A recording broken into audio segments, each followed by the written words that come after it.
SABC, thank you.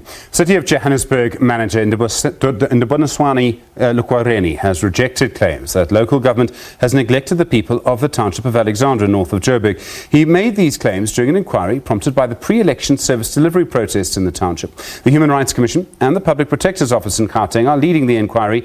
They're probing alleged service delivery failures and their impact on fundamental human rights.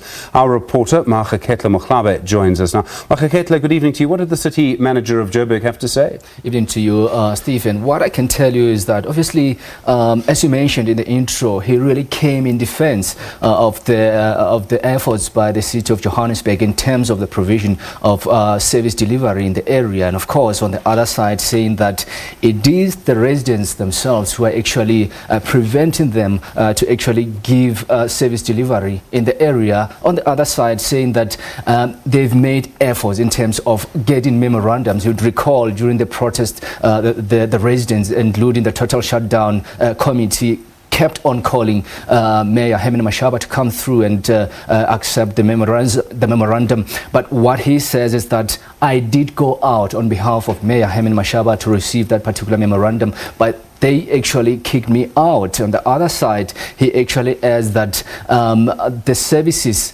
in terms of service delivery or pile up of rubbish that needs to be taken from the streets of Alexandra, they are under-resourced. In other words, in as much as they are actually doing their best to dispatch the officials in the area, they are under-resourced, but then they are also pleading with the residents to actually stop from illegal dumping, because that way it actually hampers the whole process of trying to clean up Alexandra. Someone who was supposed to testify today didn't actually arrive, the Director General in the Gauteng Premier's office. Was there an explanation for this? Well, basically we spoke to the HOD from Kokta in the province, and who actually tried to clarify this by saying that she is actually away due to a family bereavement. That's the reason why she couldn't make it to the inquiry. On the other side, saying that she will definitely be coming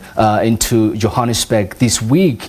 On the other side, we hear that they are there from Gauteng province to actually represent the office of Premier David Makhura, but they are worried that the Commission doesn't seem to actually want to give them the opportunity to make their submission. But the Commission, of course, emphasized the fact that they did their best to actually consult the office of the Premier on the 18th of April in an effort rather to actually invite her to the Commission, but she didn't make it, and there wasn't any explanation. But the explanation that we're getting from the HOD is that this is due to the family bereavement. Obviously this inquiry is a long way to run. Yeah. There's politicians involved, different parties of course, because the administration changed hands. Are we getting a picture yet of what's led to the situation in Alexandra? And we're talking about 50, 60 years of history here, but why it's been neglected like this for so long? A good question, because this is exactly the question that was asked by the Office of Public Protector, who actually posed difficult questions in terms of what happened to the Alex Renewal Project. We know that is a multi-million rand presidential project that was meant to actually benefit thousands of people of Alexandra. So what we are getting from the city of Johannesburg is that they, including the intergovernmental officials that we know that's a team that was appointed by the president, they are actually trying to collect information in order to actually come with answers. So at this stage, we haven't really gotten exact answers as to what happened to that particular project, but they made a concession to say that we will definitely make submissions in terms of what happened with regards to that multi-million rand project. Maageketla, thanks very much indeed. Maageketla Mohlabe, our reporter